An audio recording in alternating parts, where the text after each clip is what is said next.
So here we are going to discuss important points to remember in prefix codes in graph theory. This covers all the topics, the main points which you have learned in this course. A sequence consisting of only zeros and ones is called a binary sequence.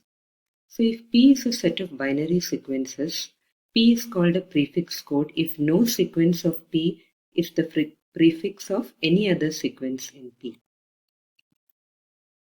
While constructing a binary tree, assign 0 to the child in the left, 1 to the child in the right.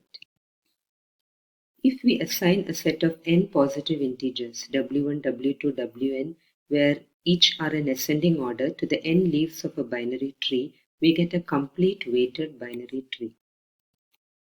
So weight of the tree will be summation I taking value 1 to n, wi into level of the vertex vi. That is whether it is at the first level, second level, third level, or so on. A tree which carries the minimum weight is called an optimal tree. Now we have the Huffman's procedure to construct an optimal tree. Add the two vertices having the minimum weights to get a vertex v1. Repeat this procedure and keep adding vertices with the minimum weights. And to get an optimal prefix code for the above tree, as we had mentioned earlier, assign 0 to the child on the left, 1 to the child on the right.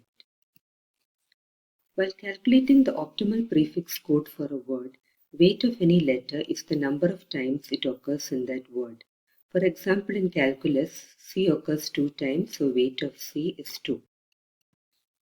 While calculating the optimal prefix codes for strings, include the blank space as a character.